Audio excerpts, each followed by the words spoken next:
It was a machine born from a marriage of desperation and faulty ambition, a strategic weapon designed to project imperial power across the vast expanse of the Pacific, to strike at the heart of an enemy's will. But its story is not one of triumphant engineering or battlefield glory. Instead, it is a saga of catastrophic failure, of fatal miscalculation, and of the men who were asked to trust their lives to a colossus of flawed design. What happens when a nation, isolated and running out of time, attempts to build a weapon of war from the discarded blueprint of its future enemy? This is the story of an aviation disaster, not in the sky, but in its very conception. This is the story of the Nakajima G5 and Shinzen mountain recess. Japan bought America's rejected airliner and built history's worst heavy bomber. By the late 1930s, the Imperial Japanese Navy looked upon the Pacific Ocean and saw not just a domain to control, but a vast, empty strategic challenge. Their land-based naval bomber force, the Rikko, was formidable, but limited in range. Aircraft like the capable G3M and the emerging G4M Betty could strike far, but they were medium bombers. The concept of a true strategic, long-range heavy bomber, a weapon to cripple distant logistical hubs, staging areas, and perhaps even threaten the continental United States, became an obsession for a faction within the Naval Air Headquarters.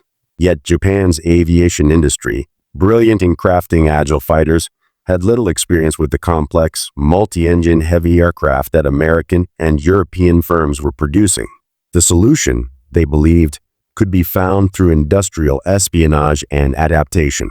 Their gaze fell upon the United States. In 1939, the Douglas Aircraft Company was flight testing a revolutionary new four-engine commercial airliner, the DC-4E. It was a technological marvel for its time. A low-wing monoplane with a triple tail, tricycle landing gear, and pressurization. But it was also complex, expensive, and operationally troublesome for airlines. American carriers rejected it, and Douglas shelved the project, moving on to the simpler, legendary DC-4/C-54. Japan, however, was watching. Through a shadowy shell corporation, the Imperial Japanese Navy purchased the sole DC-4E prototype and had it disassembled, crated, and secretly shipped to Yokohama in early 1940. The task of turning this white elephant into a weapon of war was given to the Nakajima Aircraft Company. The project received the designation Shinzen, Mountain Recess. The Allied code name would later be Liz. The men at Nakajima, engineers like Toshio Matsuda, were ordered not merely to copy the airframe, but to transform it into a heavy bomber capable of carrying a 4,000-pound bomb load over 3,000 nautical miles, with defensive armament and the ruggedness for combat. It was a staggering leap, and the clock was already ticking. War with the United States was no longer a possibility, but an inevitability. From the very beginning, the Shinzen project was cursed. The DC-4E airframe, troublesome in civilian guise, became a nightmare when forced into a military role. Nakajima's engineers immediately encountered fundamental problems. The American design relied on lightweight alloys and precise construction techniques that were in short supply in Japan.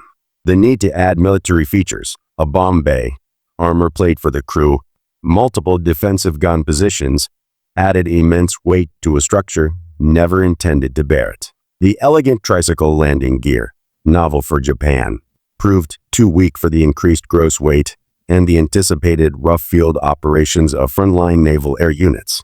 The most crippling issue, however, lay in the heart of the machine, its power plants. Japan lacked a high-powered, reliable modern engine. The initial choice fell to the Nakajima NK7A Mamoru 11, a 14-cylinder radial engine producing 1,870 horsepower. On paper, it was adequate. In reality, it was a disaster. The Mamoru engines were chronically unreliable, prone to severe overheating and mechanical failure. They delivered nothing like their promised power, leaving the already overweight airframe critically underpowered. As engineers wrestled with these systemic flaws, the world outside the Nakajima factory changed forever. On December 7, 1941, Japanese forces attacked Pearl Harbor.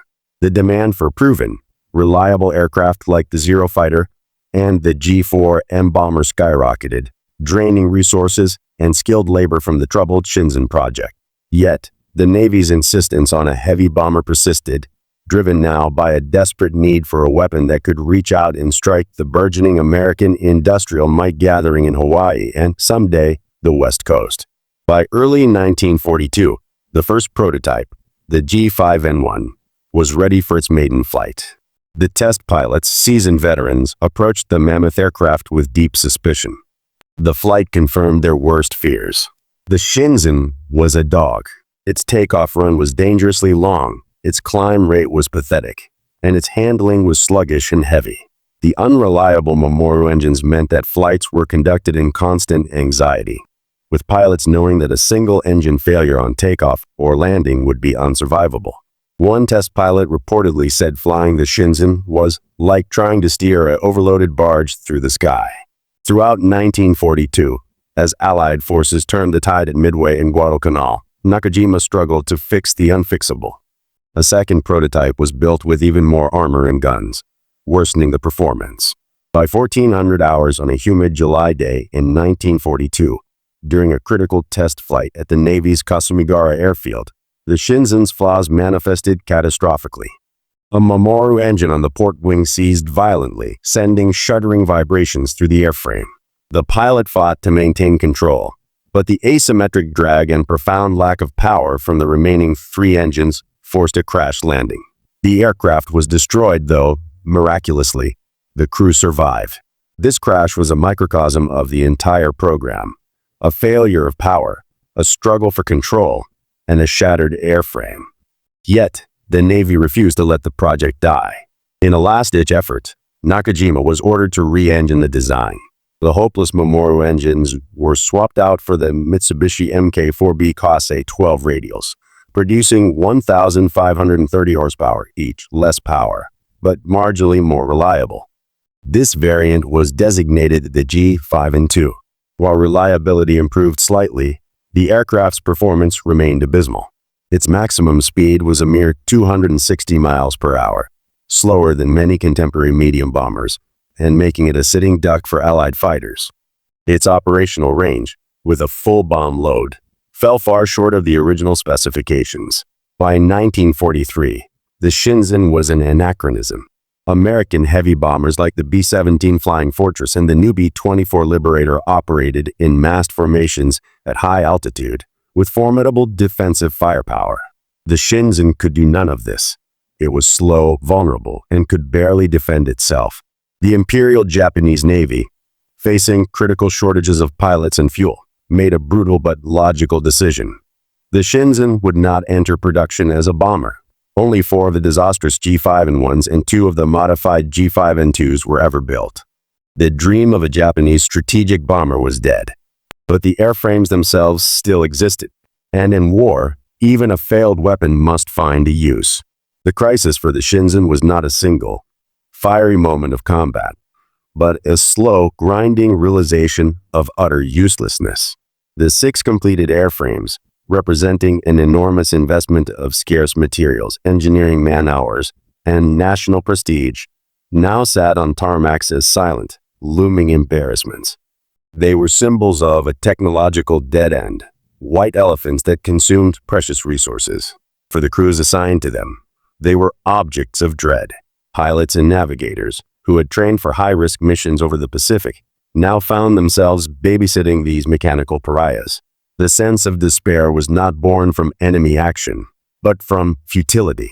Meanwhile, the war situation for Japan deteriorated catastrophically. The Solomon Islands campaign devoured the elite ranks of naval aviators.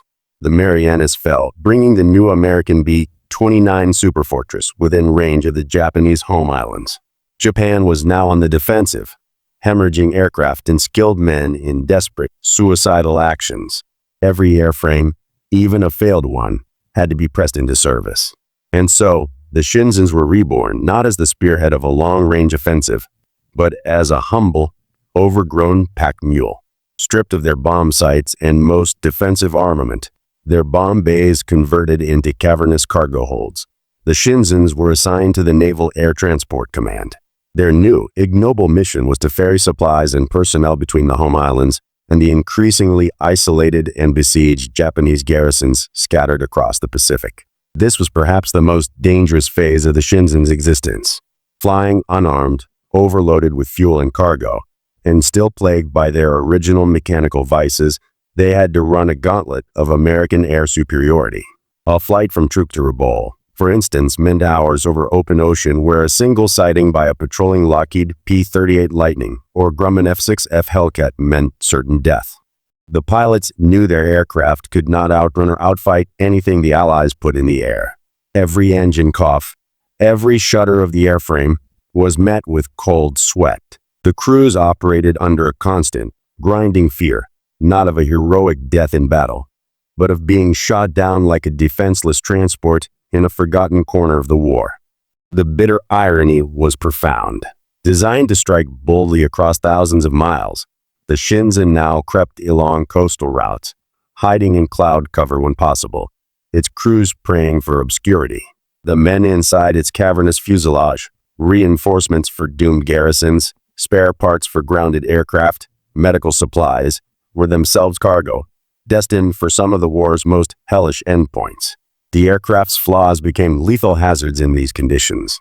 On a desperate night flight from Japan to Iwo Jima in late 1944, a Shinzon transport, overloaded with ammunition and engineering troops, experienced a catastrophic double-engine failure on the same wing.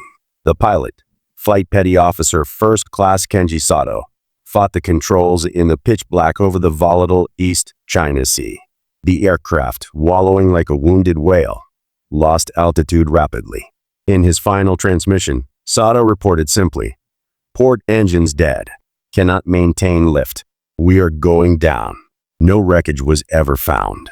The Shinzon had claimed another victim, not through enemy fire, but through its own inherent weakness. It was a death devoid of glory, a footnote in a vast, tragic ledger. The aircraft that was meant to symbolize Japanese aerial reach had been reduced to a vulnerable courier, delivering men and material to their fates, its own fate sealed by its failed design. The turning point for the Shinzon is not a tale of redemption in combat, but a stark, sobering moment of institutional acceptance. By mid-1944, even the most stubborn advocates within the Naval Air Headquarters could no longer ignore reality. The evidence was irrefutable. The reports from Transport Command were a litany of near misses, mechanical abort, and losses. Every sortie was a calculated risk, not against the enemy, but against the aircraft itself. The turning point came during a high-level strategic conference at the Navy Ministry in Tokyo. As officers debated the allocation of the last reserves of high-strength aluminum and specialized machine tools, the fate of the Shinzon program was raised. A young, battle-hardened staff officer who had served at Rabaul stood up. He did not speak of engineering reports or drag coefficients. He spoke of seeing a Shinzon struggle to land at Buin Airfield, its engine smoking, its landing gear buckling under the weight of a routine cargo load. "We are using fuel that could power 3 Betty bombers," he stated coldly, "to operate one aircraft that carries the same load slower and with twice the risk. We are not just wasting material. We are wasting the lives of the flight crews assigned to manage this failure." His words hung in the smoke-filled room. The turning point was this. The Shinzon was no longer seen as a potential weapon needing refinement, but as an active drain on the war effort. The romantic dream of a strategic bomber was finally, utterly dead, killed by the brutal arithmetic of a losing war. The unexpected solution, therefore, was not a modification or a new engine, but a complete conceptual pivot. The remaining airframes were to be grounded from all long-range over-water transport missions. Their final role would be purely domestic, and it would exploit the one thing the massive airframe could offer: space. At the Japanese Naval Airfield at Atsugi, technicians performed a final, radical conversion. The last serviceable Shinzons were converted into dedicated long-range maritime patrol and reconnaissance aircraft. Designated the G5 and 2L Shinzon-kai, modified, they were fitted with primitive surface search radar, additional fuel tanks, and sometimes magnetic anomaly detection gear for anti-submarine work. Their cargo hold now carried depth charges or marine markers. Most importantly, they were restricted to patrols in the relative safety of the Sea of Japan and the coastal waters of the Japanese homeland. Here, away from the primary threat of Allied fighter interception, the aircraft could finally serve a purpose, however diminished. In one of history's minor ironies in this role, the mighty Liz found a whisper of utility. In early 1945, a Shinzen-kai on patrol in the Tsushima Strait detected a submerged American submarine, the USS Batfish, which was itself on a legendary war patrol. The Shinzen's crew, following their new protocols, dropped a pattern of depth charges. The Batfish, an experienced boat, evaded the attack and submerged to a deeper depth. While no kill was scored, the incident forced the submarine to break off its patrol and contributed, in a tiny way, to the defensivist W screen. For the Shinzen's crew, it was perhaps the closest they ever came to the combat mission for which their aircraft was originally intended. It was a fleeting moment of purpose for a machine built for a grand, offensive war, now scavenging defensively in home waters. The heroic decision was not made by a pilot in the cockpit, but by the command structure that finally had the clarity to stop flogging a dead horse and to extract the last, meager ounce of use from a catastrophic investment. It was a decision born not of hope, but of exhausted pragmatism. The resolution of the Shinzen story is one of quiet oblivion. Of the 6 completed airframes, not a single one survived the war. One was destroyed in a landing accident at Yokosuka in 1943. Another was caught on the ground at Atsugi during a U.S. carrier raid in 1945 and strafed into a burning wreck. The others were either scrapped for their precious aluminum or simply left to rot at remote airfields, their fate undocumented. The casualty toll directly attributable to the aircraft's flaws is difficult to pinpoint, but is estimated to include at least 4 lost airframes and over 50 aircrew and passengers killed in accidents and operational losses during its brief, cursed transport career. There were no medals specifically awarded for service in the Shinzen, no unit celebrated for their exploits in it. Its legacy is one of profound caution. The Shinzen stands as one of history's most unequivocal aviation failures. It failed to meet any of its design specifications. It failed as a bomber. It failed as a reliable transport. It consumed resources desperately needed elsewhere. In the annals of World War II aviation, it holds the dismal distinction of being perhaps the least effective heavy bomber ever to reach any form of operational service. Its significance, however, is profound. The Shinzen program starkly illustrated the technological and industrial gap that had opened between Japan and the United States, a gap that raw courage and tactical ingenuity could not bridge. Japan could copy a single, complex airframe, but it could not replicate the deep industrial ecosystem, the materials science, the engine technology, or the systems integration expertise that American aviation took for granted. The Shinzen was a symptom of a wider disease, the Japanese military's tendency towards technical fetishism, pursuing exotic, wonder weapons without the foundational industrial base to support them, while neglecting the incremental improvement of proven designs. While the Shinzen itself was a dead end, the painful lessons it taught about strategic overreach, technical realism, and resource allocation were learned too late to alter the course of the war. The mountains of data from its failures, however, did not completely go to waste. Nakajima's engineers, humbled by the Shinzen debacle, applied hard-won knowledge about large aircraft design to their next project.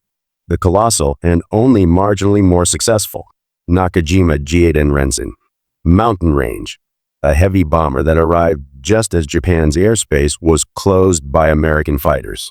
The Shinzen's true legacy is that of a ghost, a warning from history about the perils of technological hubris in the brutal laboratory of total war. This was just one of countless untold stories from the Second World War. Subscribe to WWII-Records as we continue to bring these forgotten chapters of history back to life.